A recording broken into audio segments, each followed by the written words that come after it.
segenap pengurus Masjid Jami Al-Mukarramah, para jamaah sekalian, ibu-ibu, bapak-bapak yang dirahmati oleh Allah Subhanahu wa taala. Karunia Allah yang besar kita syukuri, yang mudah-mudahan Allah Subhanahu wa taala menjadikan kita orang-orang yang husnul khatimah. Sebelum kita lanjutkan pembacaan kitab Riyadhus Shalihin, mari kita membaca suratul Fatihah yang pahalanya kita hadiahkan kepada orang-orang tua kita yang telah mendahului kita, para guru-guru kita, handai tolan kita. Mudah-mudahan Allah ampuni dosa-dosa mereka, Allah angkat derajat mereka, dan Allah tempatkan kuburnya di raudhah min riyadil jannah. Juga dengan harapan mudah-mudahan Allah mengampuni dosa-dosa kita semua, membersihkan hati kita semua, mengabulkan hajat-hajat kita semua, hajat dunia, hajat akhirat. Ala hadhihi niyyah wa kullu niyatin salihah jami'ah syamilah min khairatid dunya wal akhirah wa ila hadratin Nabi Muhammadin sallallahu alaihi wa alihi wa sahbihi wasallam. Al-Fatihah. Bismillahirrahmanirrahim. Alhamdulillahi rabbil alamin. Ar-Rahmanir-Rahim. Maliki yaumiddin. Iyyaka na'budu wa iyyaka nasta'in.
Bismillahirrahmanirrahim.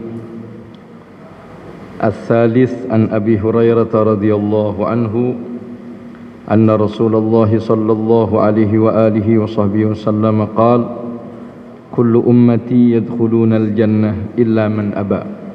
Qila wa man ya'ba ya Rasulullah?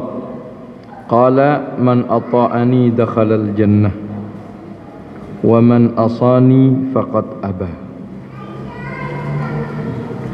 Rawahu Al-Bukhari. Ini hadis masih di dalam keterangan tentang pentingnya mengikuti Nabi Muhammad sallallahu alaihi wasallam,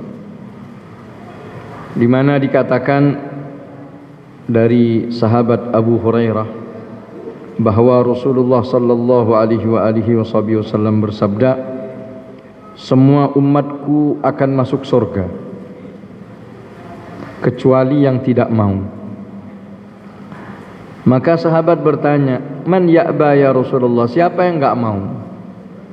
Maka beliau menjawab, man ata'ani dakhalal jannah, siapa yang mentaatiku dia akan masuk surga. Wa man asani faqad aba, dan yang maksiat, yang melanggarku, berarti dia enggak mau. Jadi al-asal, aslinya manusia ini tempatnya yang memang di surga. Sebab pertama kali ruh kita diciptakan oleh Allah itu di surga. Nafhatul ilahiyah wa nafakhtu fihi mir ruhi, itu kejadiannya di surga. Maka manusia ketika dia masuk surga, pada dasarnya dia kembali ke tempat asalnya. Memang kampung halamannya surga. Makanya Nabi mengatakan umatku semuanya masuk surga. Kullu ummati yadkhulunal jannah, kecuali yang enggak mau. Kan heran ada orang nggak mau masuk surga. Tapi subhanallah, subhanallah, kita akan menemukan kadangkala ada orang yang memang nantang, seolah-olah surga itu nggak ada, seolah-olah neraka itu nggak ada. Kadang nantang, biar nggak apa-apa gue masuk neraka. Memang neraka kayak apaan?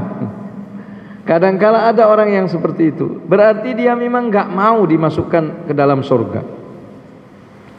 Betapa kita menemukan orang-orang yang ingin kita bawa ke surga atau ke dalam kebaikan, udah dipaksa, dirayu, diiming-imingin, dibujuk, tetap aja nggak mempan, karena memang dasarnya memang nggak mau dia. Nah, ya kalau udah nggak mau gimana? Nah, cuman tanda orang yang masuk surga taat kepada Nabi Muhammad sallallahu alaihi wa alihi wasallam.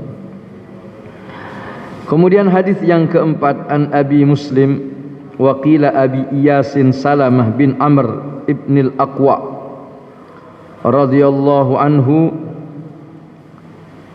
anna rajulan akala inda Rasulillah sallallahu alaihi wa alihi wasallam bishimalihi. Sahabat Abi Iyas Salamah bin Amr ibn al-Aqwa bercerita bahwasannya ada seorang laki-laki yang makan bersama dengan Nabi, dan dia makan dengan menggunakan tangan kiri. Faqala qul biyaminik, makanlah dengan tangan kananmu. Qala la astati', enggak bisa ya Rasulullah, karena memang sudah terbiasa mungkin dengan tangan kiri. Ma mana'ahu, qala lastata'tah, kamu yang benar-benar enggak bisa. Ma mana'ahu illal kibir, yang membuat dirinya untuk tidak mengerjakan dan patuh kepada Nabi itu adalah kesombongannya. Dia sombong, padahal saya dapat banyak orang, saudara, bahkan guru saya Al-Habib Abu Bakar Al-Masyhur, beliau itu cadel, apa istilahnya? Hah? Ya, ya itulah pokoknya, nggak bisa dengan menggunakan tangan kanan. Nulisnya itu pakai apa? Kidal, ya kidal. Kalau cadel kan lisannya, iya kidal. Ya. Jadi ada istilah, memang nggak bisa. Dia beraktivitas banyak dengan tangan kirinya, tapi subhanallah, kalau makan tetap dengan tangan kanan. Jadi bisa seseorang itu dilatih. Jadi kalau makan beliau pakai tangan kanan biasa, minum pakai tangan kanan. Saya punya saudara juga beraktivitas dengan tangan kiri, tapi ketika makan dia makan dengan tangan kanan. Nah, ketika ada orang yang dia makan pakai tangan kiri di sisi Nabi, Nabi mengatakan, makan pakai tangan kanan dong. Nggak bisa ya Rasulullah. Kata Nabi, kamu nggak bisa karena kamu sombong. Fama rafa'aha ila fih, sehingga dia nggak sanggup akhirnya mengangkat makanan itu ke mulutnya.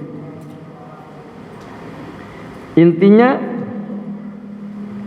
sesuatu yang dianjurkan oleh syariat, yang dianjurkan meskipun dirinya itu memiliki hal yang mungkin bertentangan dengan dirinya, itu pasti bisa dilakukan. Jadi apapun yang disuruh oleh Rasulullah sallallahu alaihi wasallam, mau sesuai dengan keinginannya ataupun tidak, mau masuk akal ataupun tidak, itu ada hikmah tersendiri di dalam pelaksanaannya. Ada hikmah. Seseorang yang mengikuti Nabi Muhammad sallallahu alaihi wasallam dan berusaha untuk ikut Nabi, itu mereka hidupnya penuh dengan keberkahan, penuh dengan kebaikan, penuh dengan kebajikan dari Allah Subhanahu wa taala. Makanya untuk mengamalkan sunnah itu membutuhkan pertama al-mahabbah, cinta. Seseorang kalau sudah cinta, maka akan ringan untuk melaksanakan segala sesuatu yang diperintahkan oleh kekasihnya. Ketika seseorang masih pengantin baru, ya kan, bapak-bapak masih pengantin, itu istrinya mau nyapu dibantuin. Segala sesuatu, kesibukan apapun tidak sulit. Begitu pula seseorang yang cinta kepada Nabi Muhammad sallallahu alaihi wasallam, maka ketika dia sadar bahwa ini ada perintah dari Nabi, dengan lapang dada, dengan hati terbuka dia akan melakukannya. Tapi kalau dasarnya sudah tidak suka, maka akan sulit, berat baginya. Salat 2 rakaat aja berat. Ya Allah, apa sulitnya sih? Salat 2 rakaat berat. Seolah-olah itu adalah pekerjaan yang besar. Subhanallah, ini hati. Makanya ketika mendapatkan taufik dari Allah Subhanahu wa taala, maka pada hakikatnya itu adalah anugerah dari Allah Subhanahu wa taala. Kemudian yang kelima di dalam bab ini, an Abi Abdullah Nu'man bin Bashir radhiyallahu anhuma qala, sami'tu Rasulullah sallallahu alaihi wasallam yaqul, saya mendengar Nabi Muhammad bersabda, la tusawwunna sufufakum aw la yukhalifanna Allahu baina wujuhikum. Muttafaqun alaih. Wa fi riwayatin li Muslim, wa fi riwayatin li Muslim, kana Rasulullah sallallahu alaihi wasallam yusawwi sufufana hatta ka'annama yusawwil qidah hatta ra'a ana qad aqalna anhu thumma kharaja yawman faqama hatta kada ayyukabbira fara'a rajulan badiyan sadruhu faqala ibadallah la tusawwunna sufufakum aw la yukhalifanna Allahu baina wujuhikum. Dari Nu'man bin Bashir dikatakan bahwa Rasulullah sallallahu alaihi wasallam mengatakan, hendaknya kalian meluruskan shaf kalian, atau kalau tidak maka akan Allah pisahkan, maka akan Allah perselisihkan antara wajah-wajah kalian atau hati-hati kalian.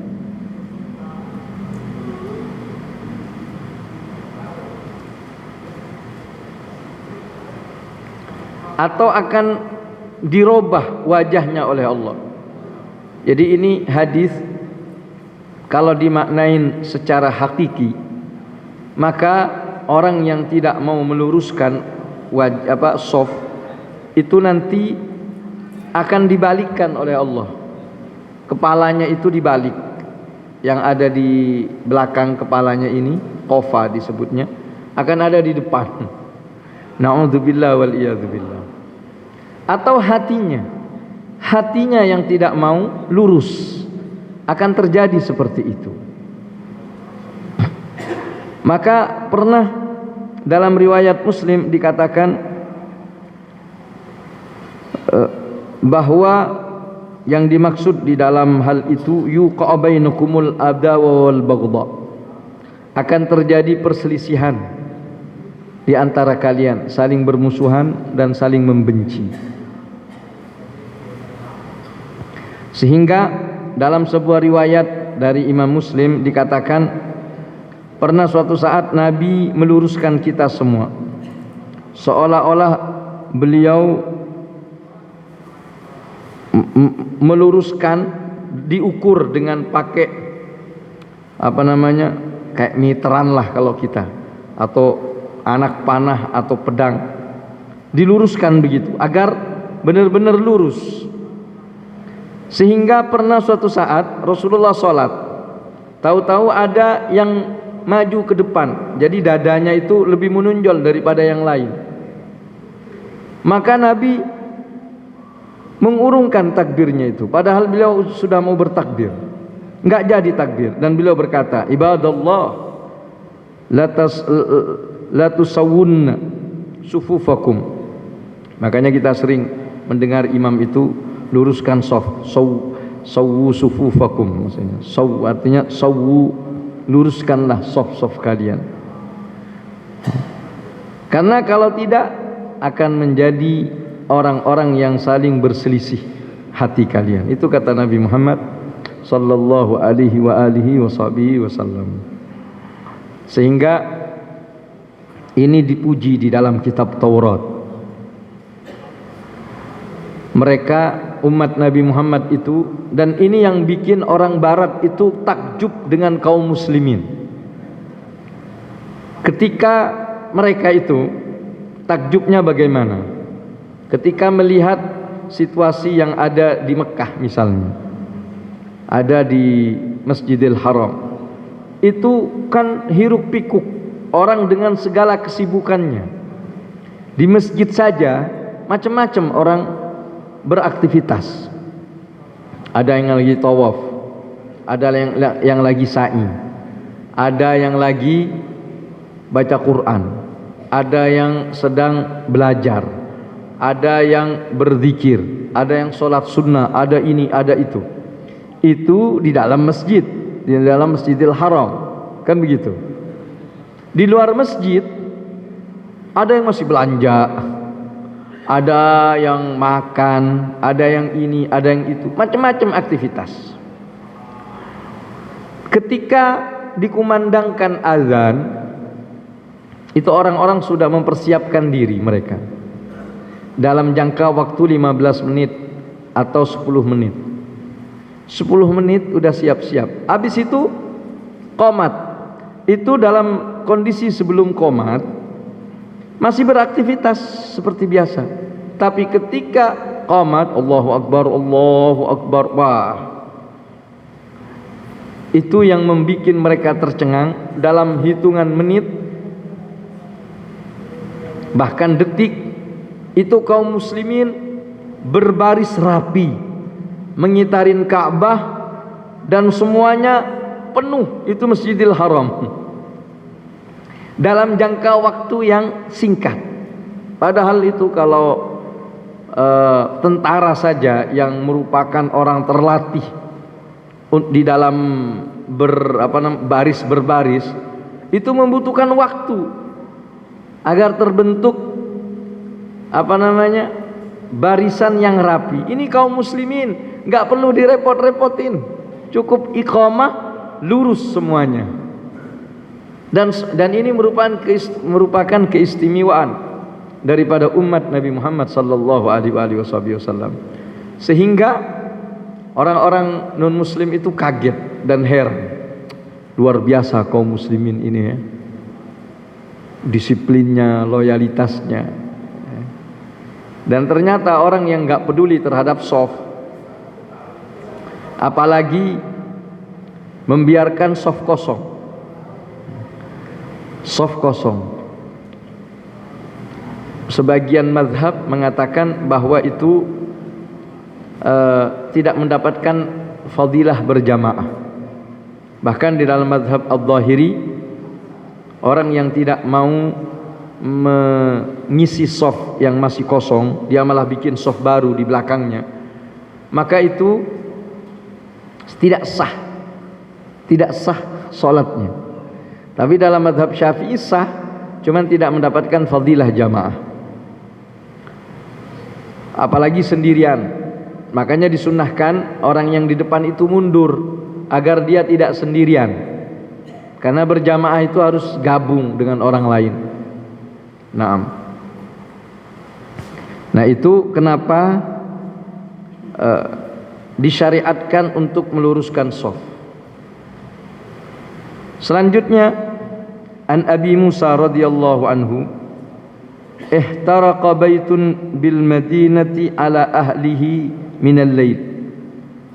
Falamma hudditha Rasulullah sallallahu alaihi wa alihi wa sahbihi wasallam bi sya'nihim qala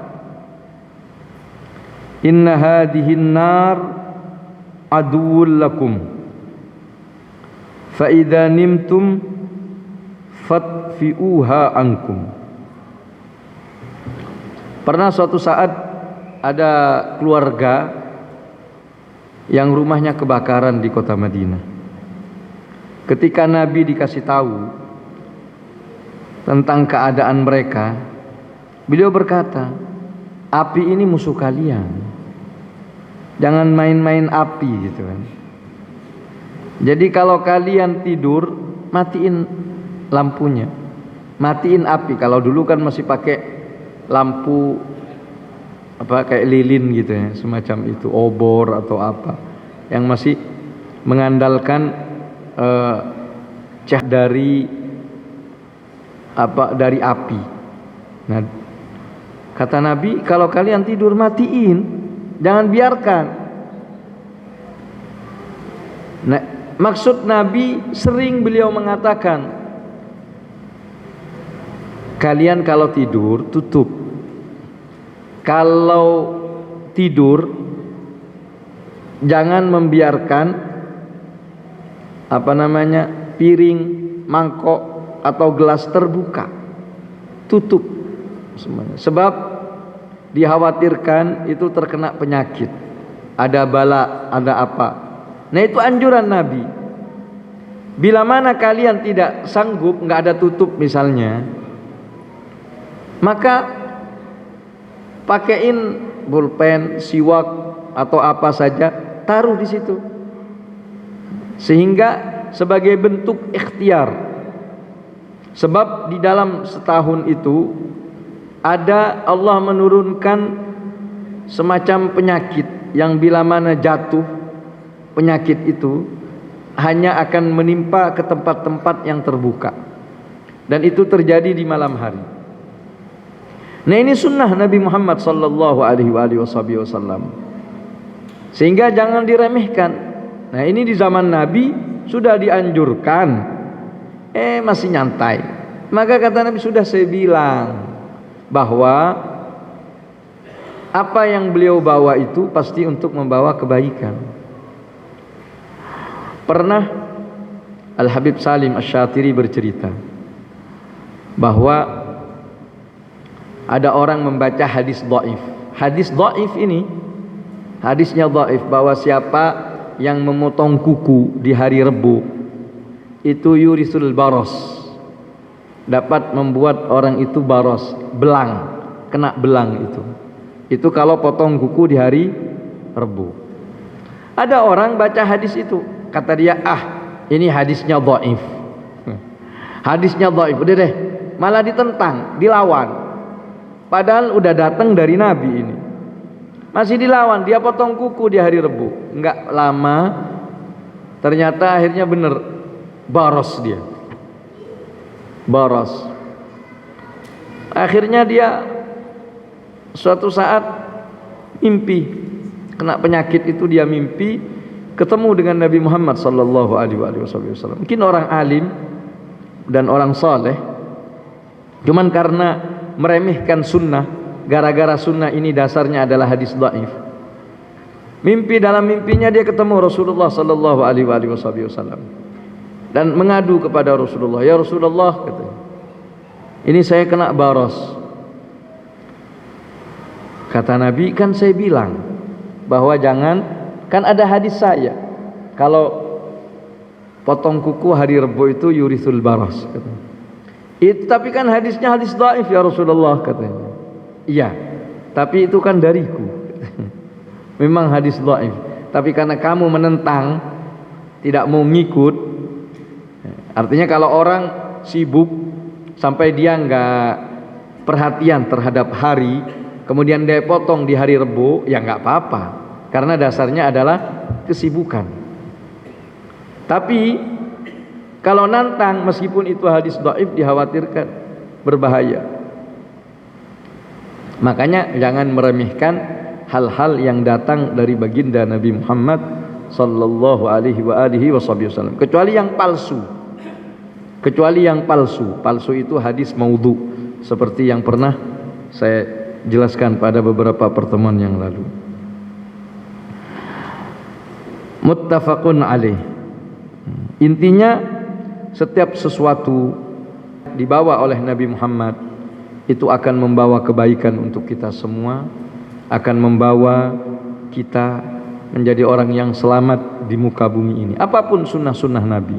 Nabi menyuruh kita pakai sendal ketika masuk ke kamar mandi. Nabi menyuruh kita menggunakan kaki kiri ketika masuk kamar mandi, keluar dengan kaki kanan. Itu semua ada hikmahnya. Itu semua ada keberkahan tersendiri, akan membuat hati ini bercahaya. Nabi kita untuk tidak membelakangin kiblat ketika tidur.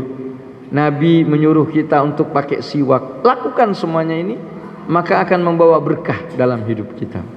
Maka mudah-mudahan Allah berkahi kita semua, menjadi orang yang ikut terhadap sunnah-sunnah Nabi Muhammad sallallahu alaihi wasallam. Lebih dari itu, yuhibbukumullah wa yaghfir lakum dzunubakum. Yang mengikuti Nabi akan dicintai oleh Allah dan akan mendapatkan maghfirah dari Allah Subhanahu wa taala. Ini pengantar kita pada malam hari ini. Barangkali dari para jamaah ada yang ingin ditanyakan, masih ada waktu sekitar beberapa menit, dipersilahkan.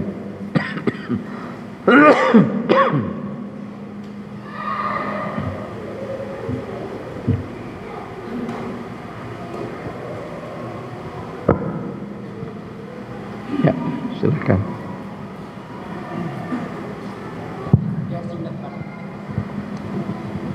Terima kasih. Assalamualaikum warahmatullahi taala wabarakatuh. Waalaikumsalam warahmatullahi wabarakatuh. Saya ingin berbicara mengenai tangan kidal, Pak. Itu tangan kidal, apakah ada kelebihan diberikan oleh Allah Subhanahu wa taala? Karena pemain-pemain atlet itu kebanyakan pemain kidal, Pak. Seperti Ayang, itu juara dunia berapa kali. Terus ada Elisa Pikal, itu juga tangan kiri juga. Terus ada pemain tenis itu juga tangan kidal dari Rusia itu. Terus ada lagi dari Prancis, itu juga pemain tenis juga juara dunia berapa kali. Saya juga tangan kidal, Pak, tapi kalau makan pakai tangan kanan. Itu. Iya. Ada juga yang nulis itu tangan kiri ada juga. Dah, terima kasih. Assalamualaikum warahmatullahi wabarakatuh. Waalaikumsalam warahmatullahi wabarakatuh. Terima kasih bertanyanya. Saya kurang paham itu, bahwa apakah orang yang kidal itu memiliki keistimewaan. Saya kurang paham. Tapi memang banyak orang-orang yang begitu. Saya punya guru itu, Habib Abu Bakar bin Ali al-Masyhur itu. Masya Allah, beliau itu kalau nulis, tulisannya bagus banget. Pakai tangan kiri nulisnya. Udah begitu cepet tulisannya, nulisnya itu cepet dan bagus tulisannya. Beliau banyak mengarang kitab. Kitabnya itu lebih daripada 250 karya di dalam bermacam-macam disiplin ilmu. Kadang beliau bercerita, karena ada teman-teman itu nanya, Habib, kapan antum ini dengan kesibukannya bisa ngarang kitab? Beliau bilang, kadang saya nulis di mobil, dalam perjalanan kemana gitu, beliau nulis pakai dengan tangan kiri. Artinya memang Allah kasih keistimewaan tersendiri. Apalagi dia berusaha untuk melaksanakan sunnah. Kalau kita makan pakai tangan kanan ini, karena memang aslinya begitu, tabiat kita kebawa itu. Tapi ketika seseorang kidal dan dia sanggup untuk makan dengan tangan kanan, berarti dia akan berjuang demi melaksanakan ajaran dan sunnah Nabi Muhammad sallallahu alaihi wasallam. Dia berusaha meskipun akhirnya dia biasa dan sanggup untuk melakukan itu. Intinya segala sesuatu yang dilakukan dengan usaha, maka pahalanya lebih besar daripada hanya sekedar memang kebiasaan. Makanya pahala orang yang jauh dengan orang yang dekat itu lebih besar yang jauh pahalanya, karena dia berjuang untuk sampai ke masjid misalnya, untuk melakukan aktivitas yang baik. Makanya disebut ajruki ala qadri nasabuki, kata Rasulullah sallallahu alaihi wasallam kepada Sayyidah Aisyah. Nah, mungkin barangkali dari sisi itu Allah kasih keberkahan tersendiri. Begitu kira-kira. Intinya manusia itu memiliki keistimewaan tersendiri. Nah, begitu kira-kira. Nah, silakan, barangkali masih ada waktu. Satu lagi, Bib. Assalamualaikum warahmatullahi wabarakatuh. Waalaikumsalam. Nah, ini ada titipan pertanyaan dari jamaah, Bib. Takut jawabannya nggak pas saya, bahwa sebentar lagi besok malam kalau nggak salah tahun baru Masehi, Bib ya. Iya. Bolehkah umat Islam ikut merayakan dengan membakar ikan? Kalau membakar ikan saya rasa boleh, ya Bib ya. Tapi kalau dengan bermaksiat, semabuk-mabukan, kemudian menyalakan kembang api yang sifatnya itu membuang-buang uang, itu saya rasa haram. Coba minta penjelasan dari Habib sekali lagi, berhubung bertepatan dengan tahun baru Masehi, apa yang harus kita lakukan? Tentunya umat Islam adalah muhasabah. Tentunya mohon dijelaskan, Habib. Makasih. Assalamualaikum warahmatullahi wabarakatuh. Waalaikumsalam warahmatullahi wabarakatuh. Meskipun tahun Masehi itu sudah menjadi tahun bersama, artinya bukan menjadi identitas agama tertentu, karena semua menggunakannya. Maka tahun Masehi ya pada dasarnya Masehi, tahu kan artinya Masih, yang bernisbah itu Masehi itu kan dalam bahasa Indonesia. Kalau di dalam bahasa Inggrisnya ya namanya nisbah kepada kelahiran Yesus. Jadi bahasa Inggrisnya Masih itu bahasa Arab. Kalau bahasa Inggrisnya Yesus, begitu. Jadi sama saja dengan istilah kita tahun Yesus. Itu pada dasarnya, aslinya seperti itu. Terserah mau kita artikan seperti apa. Yang jelas dasarnya dari seperti itu. Kemudian ketika mereka orang-orang non-muslim itu memiliki simbol-simbol tertentu atau yang disebut dengan syiar. Kayak kita kalau Idul Fitri, Idul Adha takbiran misalnya, itu kan syiarnya kita, identitas dan simbol kita. Kalau mereka misalnya punya simbol tersendiri di dalam menyambut hari-hari keagamaannya, misalnya niup trompet, misalnya kembang api dan semacamnya. Kalau itu masih identik dengan simbol-simbol keagamaannya, maka hukumnya haram, sebab masuk dalam kategori tasyabbuh. Dikatakan faman tasyabbaha biqaumin fahuwa minhum. Faham ya di sini? Tapi bila mana itu sudah bukan menjadi simbol dari sebuah agama, tapi sudah menjadi budaya dan tradisi yang dilakukan oleh semua orang, maka hukumnya tidak apa-apa. Dulu para ulama mayoritas mengharamkan memakai celana. Kenapa? Karena celana itu simbol salib. Itu dulu. Dan dapat kita temukan itu. Karena bagi mereka ini tasyabbuh bil kufar, menyerupai orang kafir. Tapi akhirnya celana menjadi tradisi dan budaya berpakaian semua orang, sehingga enggak perlu lagi diharamkan. Sempat terjadi perdebatan di awal-awal maraknya celana dipakai, bahkan oleh karangan ulama, sampai Habib Salim bin Jindan itu ngarang kitab karena beliau pakai celana, pakai dasi, sehingga dicela oleh sebagian ulama, dianggap wah ini kayak Belanda katanya. Akhirnya beliau ngarang kitab namanya Dhajijul Kaun fi Jawazi Lubsil Bantolun.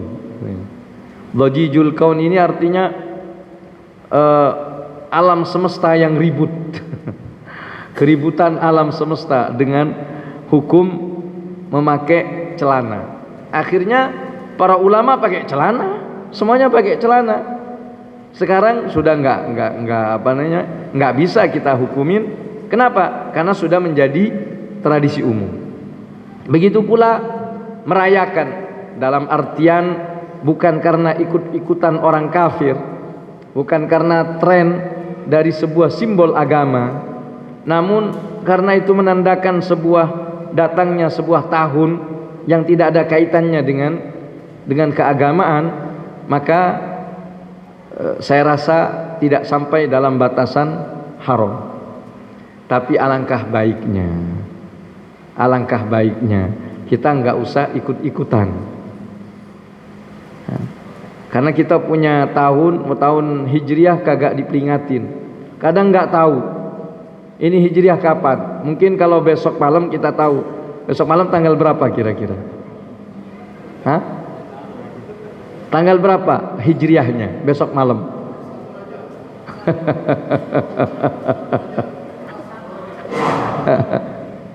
Ustadz tahu itu.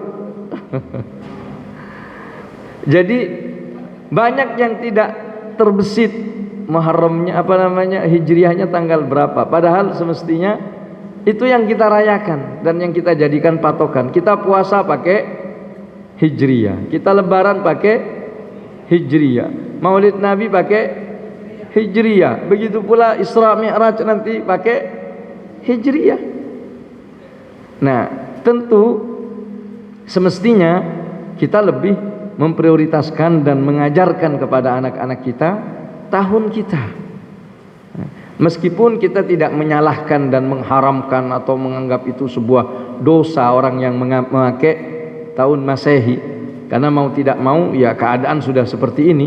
Sama juga kayak orang kafir bikin handphone, mau tidak mau kita pakai handphone. Begitu pula tanggalan ini sudah dipakai, mau nggak mau sudah menjadi sebuah tradisi.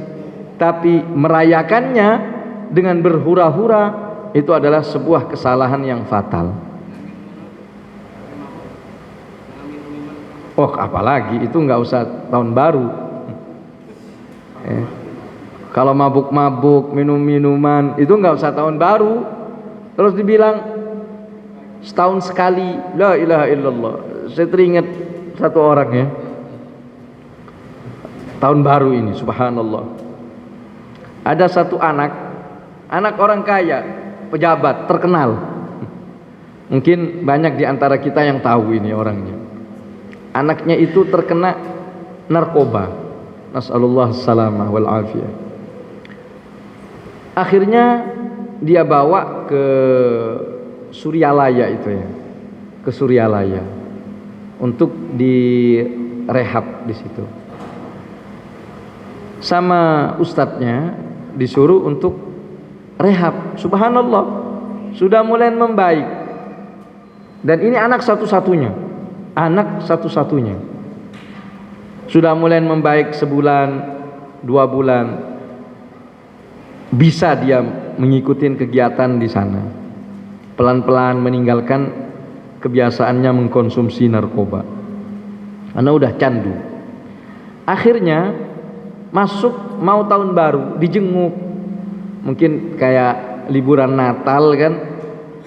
Akhirnya mumpung libur dijenguk lah dari Jakarta. Dijenguk. Pas sampai di sana anaknya bilang, "Pak, ini kan mau tahun baru, boleh dong saya pulang sebentar aja, sehari aja, semalam aja."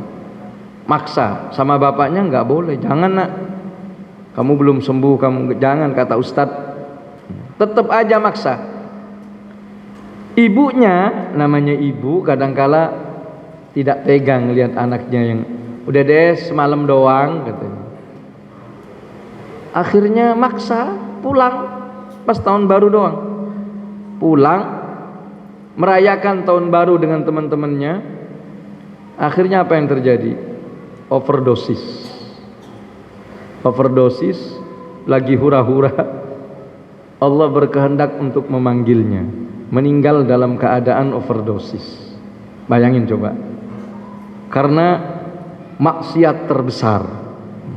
Maka bagi kami, terus terang kami merasa ini ya, terkait dengan tahun baru itu, karena itu memang simbol-simbol kekufuran, menganggap bahwa Allah punya anak, sehingga identik dengan pelanggaran kepada Allah dan menentang Allah, sehingga identik dengan kemaksiatan di mana-mana. Coba yang merayakan tahun baru ngapain kerjanya? Bukan hanya bakar-bakar jagung, bukan hanya bakar-bakar ikan, tapi berpesta pora, lalai kepada Allah Subhanahu wa taala. Seandainya itu adalah sebuah kelalaian belaka, itu merupakan kerugian, apalagi itu adalah maksiat kepada Allah Subhanahu wa taala.